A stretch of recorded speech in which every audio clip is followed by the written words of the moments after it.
And welcome to a second episode of the Main Card MMA podcast. This is your host, Joe Murata, and I was just going to do a quick little midweek UFC podcast. Basically, just a recap of any news from over the week, and also a pre-podcast to upcoming UFC events, because I do plan on recording every Saturday night or Sunday of the event that just passed. So I figured to have a podcast in the middle of the week before the upcoming event, so that way you can get any predictions in, break down anything that's coming up UFC related. Without getting too much further along, let's just get into this next card this Saturday, July 20th. It's UFC on ESPN 4. It's at the AT&T Center. And there are six fights on this main card. And we'll start at the bottom and work our way to the main event. And the first fight on the main card is Andrei Arlovski versus Ben Rothwell in a heavyweight matchup, obviously. And Arlovski is on a 3 or 4 fight losing streak, if I remember correctly. Yeah, I mean, he's getting up there in age. A lot of fights, too, under his belt, as Rothwell too.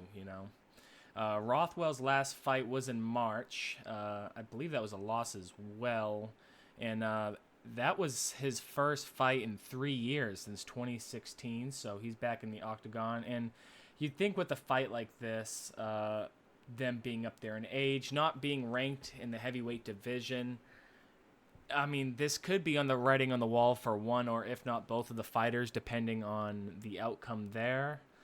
If I had to make a pick for this fight, I'm going to go with Arlovski just because he has been the more active fighter. I know he's been losing a lot recently, but I'm going to go with just the fact that he's been more active. And, I don't think he's trying to go for 5 straight losses. So I think I would have to pick Arlovski. I don't know who would be the favorite in that fight, but that's who I'm going to go with. I wouldn't be surprised if Rothwell wins anyways, but that's almost like a coin flip for me. The second fight on the main card, is Alexander the Great Hernandez versus Francisco Trinaldo in the 155 division. Alex, the young guy, he's only 26. He's 10-2 in his professional career, and his last fight was when he lost to Cowboy Cerrone in January by TKO. And Francisco is coming off a loss to James Vick, and his more recent fight was the KO win of Evan Dunham. So loss, win, his last 2 fights. He's 40. 23-6 professional record. So, I mean, a 14-year age gap there. At 155, I feel like 155 is a pretty big cut for both Trinaldo and Hernandez. Hernandez being ranked 13, Trinaldo's unranked in the 155 division. I think Alexander the Great Hernandez, I don't know why I keep saying his nickname, but I think Alexander Hernandez is going to win and finish Francisco Trinaldo, probably by KO or TKO. I like the aggression Hernandez had against Cowboy in his last fight, and I think he's just a much more physically fit, younger, maybe even a hungrier fighter. You can't get inside their minds, but, I mean, Trinaldo's 40, he's unranked. I don't think he's be fighting to make a push for the title. Yeah, so we're going to go with Alexander Hernandez on that fight. Next, moving along, is James Vick, number 15, versus unranked Dan Hooker, also in the 155 division. Vick, his last time out was a loss against Paul Felder. His professional record's 13-3. And Dan Hooker, 17-8 professional record, coming off the loss to Edson Barboza. The fight where he was just annihilated with kicks. And with this fight, I think James Vick would be your conventional person you would go with for winning, because I do believe he is the bigger man over Dan Hooker. Once again, I think this is also kind of like a coin flip. I'm going to go with James. Actually, you know what? I'm thinking Dan Hooker might win. I think if over the last several months in him and his camp were addressing maybe the kicking, although Vic will never be kicking anywhere as effective or as powerful as Edson Barboza. But I think if he can kind of get the fight to where he wants to be, maybe onto the ground, I think he'll be able to beat James Vick. James Vick didn't also look very impressive at all against Felder, in my opinion. But that should be a good one. I'm sure Dan Hooker's looking to get ranked, and Vic obviously trying to move up in the rankings and try to get back into that, rank 10, 9, 8, somewhere around there. To get yourself in a position where you're only a couple fights away from potentially challenging for the title. But with that 155 division being so stacked, I don't know. I mean, I think the 155 division is going to be the hardest division to get a title shot because Khabib's there, Ferguson, Poirier. Rafael. Actually, no, sorry. Let me pull this, the whole ranking up. I was going to say Rafael dos Anjos, but I'm jumping the gun. That's welterweight in the main card tonight, or for this fight. Yeah, so your top 5 fighters. Oh, my God, how did I forget over him? Justin Gaethje, Cerrone, McGregor, Ferguson, Poirier. Even Al Iaquinta, Edson Barboza, Kevin Lee, Anthony Pettis. He's got a big fight coming up with Nate Diaz. And Paul Felder, your top 10. That's a stacked division. I think between welterweight and lightweight is going to be your most stacked divisions in the UFC. So climbing up that rank is going to be pretty difficult to get a shot at the man. And then the fourth fight, so let me just recap that. I am going with Dan Hooker. I'm just going to go on a limb and just say I think Dan Hooker is going to win. So far through the first half of the card, I'm picking Arlovsky, Alexander Hernandez, and Dan Hooker. I guess I can get into more specifics. So Arlovsky, I'm going to go with just a decision. I don't think neither of them is going to pack the power to KO still, both being up there in age. So decision for Arlovsky, I'm going to go with KO, TKO with Alexander Hernandez. And I think Dan Hooker will win a decision. I think that's also another decision fight. Greg Hardy versus Juan Adams at heavyweight, 4th on the card, above the prior 3 fights, which I think is still insane that the UFC is really pushing Greg Hardy. But like I said, I get it. It's the ESPN era. Greg Hardy's a name that ESPN fans will know. Greg Hardy is 4-1 in his career. I think this is his 3rd fight. Yeah, because he had the DQ loss to Alan Crowder when he threw the knee when he was down to opponent. Then his 2nd fight was the KO in the first round over Dmitry Samolikov. But with that, I know he got a first round finish, but if anyone saw that fight with Dmitry, Greg Hardy, obviously he did pretty well and he looked pretty good for winning the fight, but Dmitry didn't throw a punch, it seemed like. It seemed like for the first, the fight was 2 or 3 minutes long, he did absolutely nothing. Like if you just got a guy off the streets and put him in the cage against Greg Hardy and was like, fight, and he froze. Juan Adams also is in his 3rd UFC fight. Just like Greg Hardy, a loss, then a win. So I'm just going to go with Greg Hardy, the hype train. I'm sure the UFC's not going to put him in front of an opponent that they don't believe that he can win. I'm sure they want Greg Hardy to be a star, but being transitioning to MMA so late in his life, I don't know if that's feasible. However, anything can happen. He is a freak athlete still. There was even, I saw today that Greg Hardy was reporting that I don't know who he was reporting to, but I saw an article saying that he thinks that he could be the greatest of all time. And sure, that's great to have confidence, and, you're not going to say you don't think you'll ever be the greatest of all time, but just me as just a fan, I think that's a bit ridiculous for him to assume. Especially just even in the heavyweight division. There's just levels of talent above him with Stipe Francis, JDS, Curtis Blades, Derek Lewis, Overeem, Cain Velasquez. I would like to see him get on a couple fight win streak and then start fighting those caliber of fighters.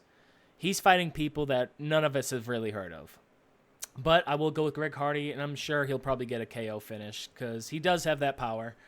And against someone with just as little experience in Juan Adams, I'm sure technique is not going to come into huge play in this heavyweight fight. So Greg Hardy with the KO. The co-main event is also in the heavyweight division. Aleksei Oleinik versus Walt Harris. Oleinik ranked 9, Walt Harris ranked 14. Aleksei, what is this? His 70th fight? He's 57-12-1. Harris 12-7.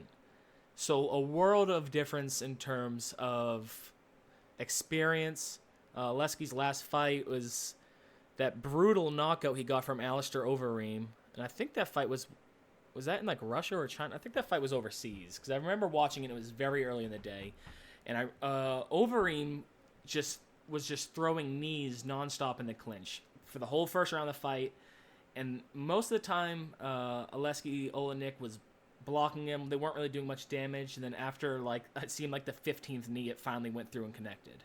Harris's last fight, KO in the first round.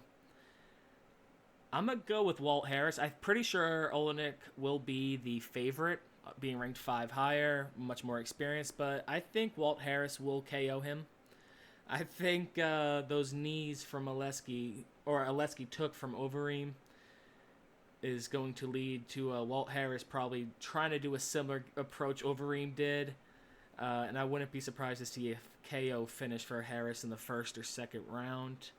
I'm sure Walt Harris will be the betting underdog from Vegas.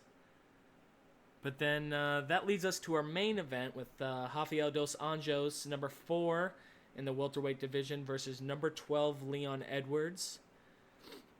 RDA, his last fight was in May over Kevin Lee when he got the submission.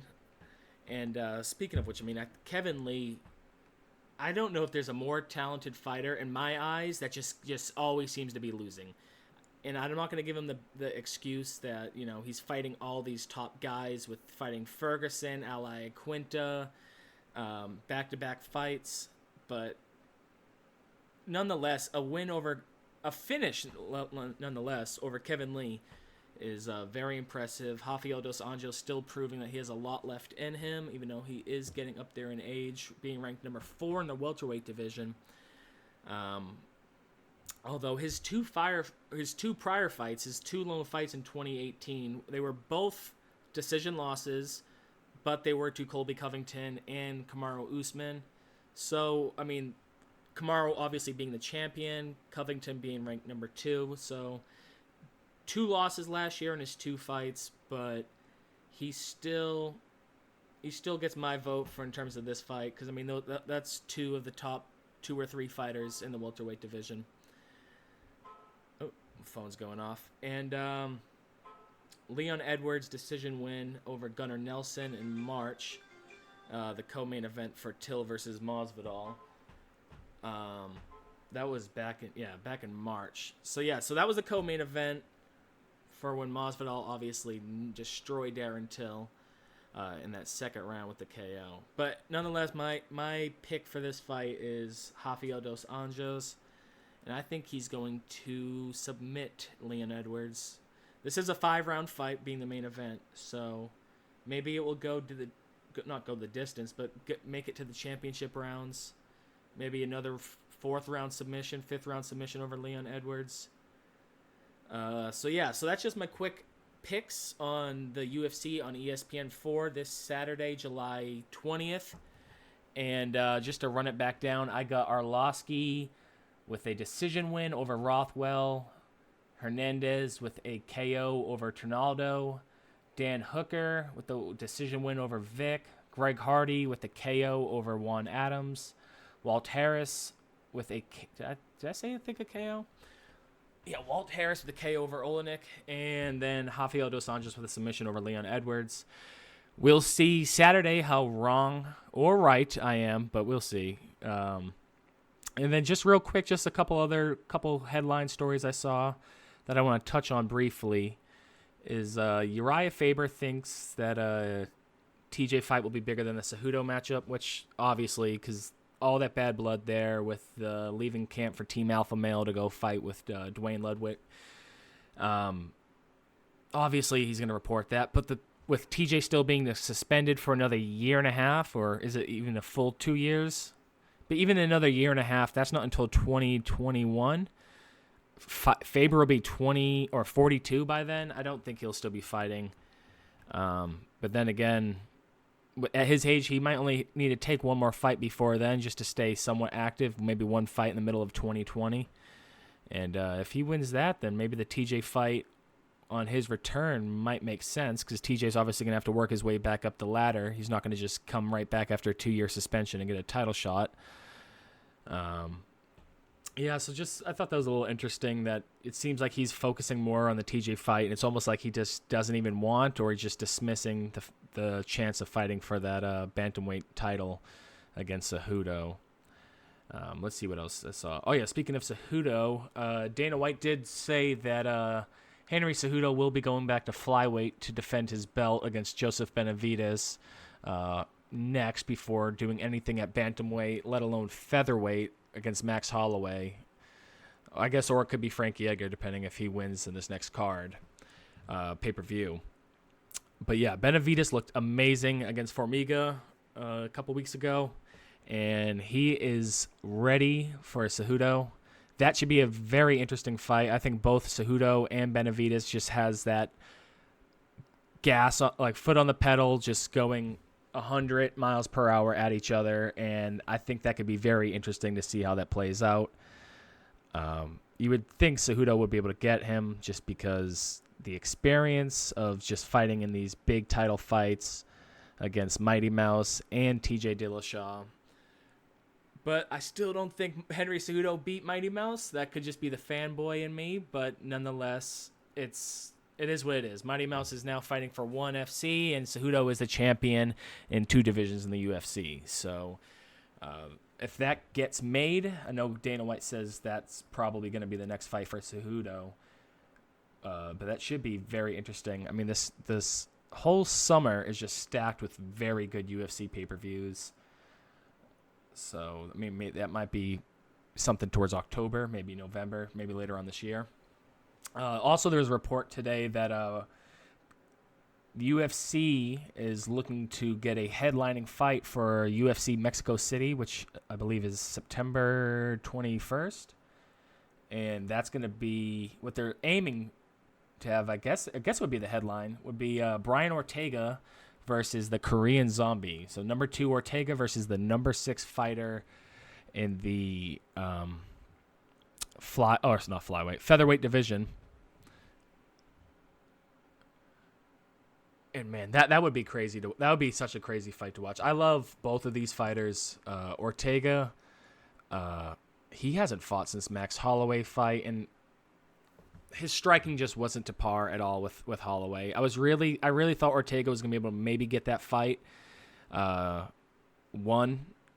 Assuming he was able to get Holloway to the ground and use his jiu-jitsu, which is obviously what Ortega is known for, but the fight never got there. Holloway kept it on the feet and just kept jabbing at him. And I think that fight was stopped to a corner, or maybe it was a medical person, but I remember it was after the 4th round, before the 5th round, the fight stopped. And Korean Zombie, his last fight was that impressive knockout in 30 or 40 seconds over Moicano at the fight night in South Carolina. And I was actually at that fight. Quick little story. Me and my wife were working that day, and we both got off very early. We found out that the UFC was in South Carolina, us living down here in Georgia. We then left work and bought tickets on our phone and then drove 2.5 hours up to South Carolina and got there just in time to watch the UFC in South Carolina. And that was the Moicano Korean Zombie fight. And I mean, how do you not love Korean Zombie, though, still? I mean, Ortega, I know, has a huge following, but the Korean Zombie's looking good. I know he had that loss against Yair Rodriguez, but I think Korean Zombie might have been winning that fight 4-1, 5-0, the way I was scoring it in my head mentally before he caught that uppercut elbow with, 1 or 2 seconds left in the fight. So between just that domination for 98% of the fight against Rodriguez and the Moicano finish so quickly versus a jiu-jitsu master, that could be a really interesting fight for UFC Mexico City. And if that gets finalized, they're in for a really good fight. Also, real quick, back in the UFC in Sacramento, Cody Garbrandt did do a long interview, obviously because Team Alpha Male, that was like their showcase card, being that they're based in Sacramento. So many fighters of that camp was fighting. Obviously, Urijah Faber, his coach. And he was just basically talking about, he said he's leveled up his fight IQ, whatever that means. I guess he's just deciding now going forward that he's not going to fight the way he has, coming off 3 straight losses, especially against TJ. The 2 TJ losses I can understand, because TJ Dillashaw, regardless of whether he was on anything or not, he's still a monster of a fighter. As is Marlon Moraes, though. But he fought, like the way he fought in his last 3 fights is just like he's just going to stand in front of them and they just exchanged punches. And he was always seemed like he was just not 1 second, like a split second too slow, thus resulting in him getting knocked out 3 times. He says he's no longer going to fight down to his opponent's skill, and he's going to try to fight basically the way he fought against Cruz, getting in and out instead of just standing there and fighting. But you would have to wonder with Garbrandt. I know he's still young, very explosive, but 3 straight knockouts, it's not good, you know. Every time you take a knockout, it seems like the next one just comes that much easier. So we'll see. Maybe he should take this time off. He hasn't fought in a little bit, and maybe if he just takes his time and waits to see, because it looks like he dropped down to rank, 7? So ahead of him is Dominic Cruz, who's still trying to heal from the injury. Peter Yan and Aljamain Sterling look like they're going to be fighting next. He already lost to Marlon Moraes. Number 3, Rafael Adesanya. That could be his next fight. Pedro Munoz again. But, I mean, there's definitely fights there for him. But with the whole double champ thing with Cejudo at the top, it's hard to keep these both belts active. I wouldn't be surprised if Dana White in the future stops going for these double champs, just to stop tying up divisions. I know Dana White has spoken on that in the past about making sure that if someone is going to be a double champion, that they will actively defend both belts. So, and then just the last thing in news I saw, I don't think it's really much of a story, but Dana White did say that if GESP does come back, because there has been rumors that if he comes back, he wants to have a big money fight, or like a fight against Khabib. Dana White did say that if GSP does come back, he's not going to be getting a title shot against Khabib. And the reasoning was because he didn't live to the promise of defending the middleweight championship belt after beating Bisping. So I guess maybe they had an agreement when GSP came back after that 4-year retirement to fight Michael Bisping for that belt when he won. I think it's been about 1.5 years now. And I guess part of the agreement was if he comes back, he'll get a direct title shot against Bisping, and assuming he'll stay active and defend it. But obviously GSP did step away and relinquish the belt, which is how Whitaker got it. And so, yeah. But I don't think that's much of a story because I don't think GSP is going to come back anyways. So unless if he does, I don't think that's much of a story. I just wanted to add that in at the end. But, yeah, so just wanted to give you guys a quick midweek podcast on predictions or anything of that nature, about upcoming fights, and then just other headlines and stuff just to talk more about it. And then we'll still do a podcast. So this one on Saturday or Sunday night. Saturday night or Sunday will be episode 3. This is episode 2. It's going to be a midweek recap. And just so every Wednesday, maybe we can look forward to getting a podcast, just breaking down the upcoming fights, other headlines, and then maybe Saturday, Sunday podcast will be more about what just happened that night. And I think that format should work. It makes the most sense. But, so thank you guys for listening to the main card. So just stay tuned. This should be up Wednesday on YouTube. And then our next podcast should be up Sunday morning for the recap of UFC on ESPN 4. Thank you guys for listening, and have a good one.